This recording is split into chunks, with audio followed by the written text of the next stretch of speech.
नमस्कार दोस्तों, मेरा नाम है अंकुश जोशी। आपका इस वीडियो में स्वागत है। बताएंगे आपको कि जो चक्रवाती तूफान जो बना हुआ है तेज, वो देखिए कितना भयानक स्थिति में है और लैंडफॉल के काफ़ी करीब है। और बारिश शुरू हो गई, भारी बारिश जो हो रही है यहाँ पर, जो करीब फुट के आसपास, किशन के आसपास, सयूत के आसपास, ये सभी क्षेत्रों में काफ़ी ज़्यादा तीव्रता की वर्षा हो रही है। हालांकि इसकी जो रफ्तार रही थी, यानी कि जो इसकी इंटेंसिटी रही थी, वो काफ़ी तेज़ी से इंटेंसिफाई हुआ है, मजबूत हुआ है, बहुत तेज़ी से आगे बढ़ा है। यानी कि स्ट्रॉन्ग कंडीशन इसकी थी, यानी कि बहुत रफ्तार थी इसकी आगे बढ़ने की। जिससे पहले तो जो मॉडल का संकेत था कि वो दिखा रहा था कि 24 तारीख को ये लैंडफॉल करेगा, लेकिन आज 23 तारीख को ही लगभग ये लैंडफॉल तटों के पास पहुंचेगा, तटों से शाम तक, रात में टकराएगा। सबसे बड़ी बात ये है कि जो कि एक दुर्भाग्यपूर्ण बात है, क्योंकि रात में अगर टकराता है तूफान कहीं से भी, तो वहाँ पर राहत बचाव कार्य में काफ़ी ज़्यादा दिक्कत आती है। तो ऐसा ही देखने को आपको मिल सकता है। चलिए इसका ट्रैक देखते हैं एक बार। देखिए ये कैटेगरी 3 तक पहुंचा था, जैसे इसमें दिखाई पड़ रहा है। ये कैटेगरी 3 तक तूफान पहुंच चुका था। उसके बाद ये कमज़ोर होकर के ये जो है कैटेगरी 2 तक पहुंच चुका है। और इसके बाद ये जो है कैटेगरी 1 तक पहुंच जाएगा, यानी कि कमज़ोर हो रहा है लगातार। और क्योंकि तट के पास यहाँ पर तापमान में कमी है और इसकी जो उसका साथ नहीं मिल पा रहा है जितना इसको साथ चाहिए। ये देखिए, ये जो है IMD का है ट्रैक है। देखिए इसमें दिखाई पड़ रहा है कि इसमें दिखा रहा है कि ये जो है वो कैटेगरी 2 का साइक्लोन बना हुआ है अभी, जैसा कि हमने पहले ही बताया। और कैटेगरी 1 का साइक्लोन बनेगा तब जब ये तट के काफ़ी करीब पहुंचेगा यहाँ पर, तब ये जो है कैटेगरी 1 का तूफान बनेगा। यानी कैटेगरी 1 का, जैसे बोलते हैं कैटेगरी के बोलते हैं ना आप लोग उसके, यानी कि 1 नंबर पे ये पहुंचेगा। अच्छा देखिए ट्रैक क्या रहा है, वो कुछ इस तरह इसका ट्रैक रहा है। थोड़ा सा बंगाल खाड़ी का देख लेते हैं अभी। हालांकि ये साइक्लोन नहीं बना है, देखिए साइक्लोन बन चुका है यहाँ पर। देखिए चक्रवाती तूफान हामून इसे घोषित कर दिया गया है। और इस पे देखिए ये है कहाँ से किस तरह से देखिए आगे बढ़ा है। इसका ये ट्रैक था और काफ़ी विकराल रूप में है। और 177 किलोमीटर पर आवर के हिसाब से यहाँ पर हवाएं चल रही हैं। इसका नाम तेज रखा गया है। काफ़ी तगड़ा यहाँ पर जो है तूफान वो दिखाई पड़ रहा है। इंटेंसिटी इसकी काफ़ी ज़्यादा मजबूत है।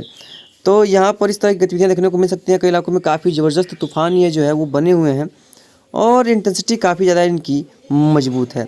अब देखते हैं कि ECMW क्या दे रहा है। देखिए ECMW दिखा रहा है काफ़ी अजीब गरीब इसका ट्रैक है, मतलब कि बहुत लंबा दूरी ले जा रहा है, लेकिन ये ओमान की तरफ ले जा रहा है, कोई बात नहीं है। देखिए इसमें सभी सिस्टम जो बता रहे हैं वो बता रहे हैं कि ये जो है इसका जो कैटेगरी है वो 2 हो चुका है। 177 किलोमीटर प्रति घंटे की रफ्तार से हवाएं हैं और जल्द ही 100 यानी कि ये कैटेगरी 1 के तूफान की कैटेगरी में बदल जाएगा और आगे की तरफ मूव करेगा, जिसकी वजह से कई इलाकों में मूसलाधार वर्षा के साथ साथ काफ़ी भयानक, काफ़ी तूफानी हवाएं चलेंगी, जिससे स्थितियाँ बस से बदतर हो सकती हैं। 201 किलोमीटर पर आवर के हिसाब से यहाँ पर रात 1 बजे हवाएं चली थी, जो कि काफ़ी ज़्यादा तेज़ थी। तो ये कैटेगरी 3 में चला गया था। कैटेगरी 4 में 15 किलोमीटर हवाएं और बढ़ती तो कैटेगरी 4 का तूफान हो जाता है, यानी कि एक्सट्रीमली सीवियर साइक्लोन बन जाता। उसके बाद ये बन जाता सुपर साइक्लोन, अगर 250 किलोमीटर प्रति घंटे की रफ्तार से ऊपर हवाएं जाती हैं तो अगर ये समुद्र में रहा होता तो ये इंटेंसिफाई हो गया होता, ये तो कंफर्म है। लेकिन समंदर से दूर था, समंदर से मतलब कि बहुत तेज़ी से पास हुआ है ज़मीनी भागों की ओर, बहुत तेज़ ज़मीनी भागों की ओर बढ़ा है, इसीलिए ये तूफ़ान जो है थोड़ा सा कमज़ोर दिखाई पड़ रहा है। चलिए अब इसको छोड़ करके अब देखते हैं कि जो बंगाल की खाड़ी में साइक्लोन बना हुआ है उसे तो मौसम विभाग ने साइक्लोन घोषित कर दिया है, चक्रवाती तूफान। लेकिन अब उसका ट्रैक देख लेते हैं वो कहाँ पर जाने वाला है। जैसे कि आपको पता भी होगा कि वो पूर्वोत्तर राज्यों की तरफ ही जाएगा। और इसके देखिए ये IMD का ये मॉडल है, देखिए सीधा दिखाई पड़ रहा है। UQM दिखा रहा है कि उल्टा पुल्टा, यानी कि यहाँ से इस तरह से आगे बढ़ेगा, यहाँ से इस तरह से आगे बढ़ेगा, इस तरह से। देखिए यहाँ पर दिखा रहा है यहाँ जाएगा, फिर यहाँ जाएगा, फिर यहाँ जाएगा। ये है UQM का मॉडल। अब देखते हैं IMD का मॉडल देखते हैं। तो IMD दिखा रहा है सीधा निकल जाएगा एकदम क्रॉस करके आगे तरफ। और देखेंगे ECMW का, तो ECMW दिखा रहा है कि ये थोड़ा सा इस राउंड करके इस तरह से जाएगा आगे तरफ। चलिए देखते हैं आगे वाला क्या हाल है उसका। देखिए ये है बंगाल की खाड़ी वाला तूफान। इसका ट्रैक देखिए इसमें किस तरह दिखाई पड़ रहा है। ये दिखाई पड़ रहा है कि इसमें 48 से लेकर के 50 किलोमीटर प्रति घंटे की रफ्तार से हवाएं हैं। और यही है, आपका देख पाएंगे UQM का फोरकास्ट था ये। और इसमें थोड़ा सा अभी GFS के बारे में भी थोड़ा सा डिटेल में जानते हैं। GFS और GFS के साथ जो हमारे ECMW का है उसका फोरकास्ट काफ़ी ज़्यादा एक्यूरेट रहते हैं। और इसका ट्रैक तो इसी तरह से ही रहने वाला है। अब थोड़ा बहुत इधर उधर जो हो सकता है, लेकिन इसका ट्रैक जो है वो यहीं से इसी तरह से रिकर्व करके इधर से इस तरफ होने वाला है। यही इसका जो है रास्ता फिक्स है लगभग, ठीक है। तो भाई हमने आपको ट्रैक दिखाया ही मौसम विभाग के हिसाब से, जैसा कि हमने बताया ही। अब चलिए देखते हैं कि ये जो साइक्लोन का जो ट्रैक है 24 तारीख को, देखिए कहाँ पर रहने वाला। देखिए ये जो है कल सुबह तक ये जो है ये अपने लैंडफॉल पर यानी कि ज़मीनी भागों पर पहुंच जाएगा और ये भी बंगाल खाड़ी में थोड़ा सा और आगे बढ़ेगा, थोड़ा सा और आगे ये मूवमेंट करेगा। मतलब 25 को देखेंगे तो 25 को देखिए थोड़ा सा और आगे बढ़ेगा और ये पूर्वोत्तर राज्यों की तरफ जाने की संभावना है। जैसा कि हमने आपको पहले बताया था कि ये पूर्वोत्तर राज्यों की तरफ ही जाएगा और ये बंगाल खाड़ी से री कर्व करता हुआ यहाँ से ये री कर्व करेगा और यहाँ से इस तरह से आगे की तरफ ये मूव करेगा।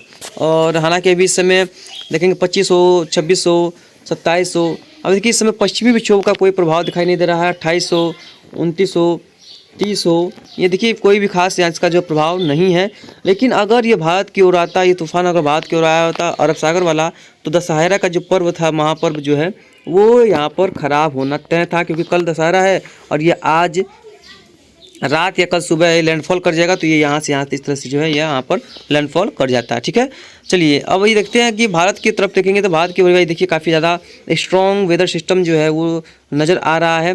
अरब सागर में तो भाई बना ही बना है। बंगाल खाड़ी भी देखिए यहाँ पर अब पीछे नहीं है, 1% साइक्लोन इसने भी दिया, यानी कि 2 साइक्लोन लगातार एक साथ ही एक जगह पर ही, मतलब एक इस बगल भारत की तो एक इस बगल, यानी कि एक पश्चिमी ओर एक पूरब की ओर बंगाल की खाड़ी, एक अरब सागर में तूफान बन चुका है। अब देखते हैं जेफेस। चलिए जेफेस का तो ट्रैक दिखाया ही था, लेकिन चलिए देख लेते हैं क्लाउडिंग। देखिए क्लाउडिंग देखेंगे भाई तो देखिए पूरा जो है काफ़ी अच्छा खासा जो क्लाउडिंग है वो पूरा बिहार तक इसका जो है रेंज इसका दिखाई पड़ रहा है। हालांकि यहीं से टर्न ओवर होने वाला है, यहीं से ये टर्न हो जाएगा तो इसका प्रभाव यहीं से बादलों के साथ यहाँ पर निकल जाएगा। लेकिन देखिए इसका क्लाउडिंग देखिए कितना ज़्यादा ज़बरदस्त है, यहाँ से लेकर के यहाँ तक इसका ये एक फिर यहाँ पर एक फिर यहाँ पर है इसका, यानी कि ये देखिए बता रहे हैं आपको, ये देखिए ये आपका एक फेज इधर हो गया इसका, एक फेज इधर हो गया इसका, ये हो गया साइक्लोन। हालांकि इसकी भी आई स्पष्ट नज़र नहीं आ रही है क्योंकि अभी साइक्लोन ज़्यादा मजबूत नहीं है, तो इसकी आँख अभी स्पष्ट नज़र नहीं आ रही है। बाकी ठीक ठाक इसका जो प्रभाव देखने को मिल रहा है। अगर यही सिस्टम थोड़ा सा और अंदर की तरफ आता है यहाँ पर, तो इतना जो बादल है वो यहाँ तक कवर करते, यानी कि इसका जो बादल है वो यहाँ तक इसका जो बादल वो पहुँच जाता। काफ़ी अच्छी खासी जो है इंटेंसिटी गेन कर सकता है ये तूफान। देखिए किस तरह से जो है ये यानी कि आगे बढ़ा है अगले कुछ घंटों के, पिछले कुछ घंटों के दौरान। उसके बारे में देख लेते हैं। ये देखिए इस तरह से जो है इसका मूवमेंट देखने को मिला है, ये देख पा रहे होंगे आप, काफ़ी ज़्यादा मजबूत तूफान दिखाई पड़ रहा है। अब देखते हैं अरब सागर का भाई, तो अरब सागर तो भाई काफ़ी ज़्यादा मजबूत ही है, तो इसका देखिए आँख भी दिखाई पड़ रहा है, यानी कि आई भी इसका जो है वो नज़र आ रहा है काफ़ी क्लियर। देखिए कितना ज़्यादा क्लियर इसकी जो है आई वो दिखाई पड़ रही है। रात में इसकी आई काफ़ी अच्छी नज़र आ रही थी क्योंकि कैटेगरी 3 का साइक्लोन था, लेकिन अब इसकी जो आई है, जो आँख है वो मिटती हुई दिखाई पड़ रही है। यानी कुल मिलाकर देख पा रहे होंगे यहाँ पर जो है दो भारत के दोनों छोरों पर चक्रवाती तूफान का साया मंडरा रहा है।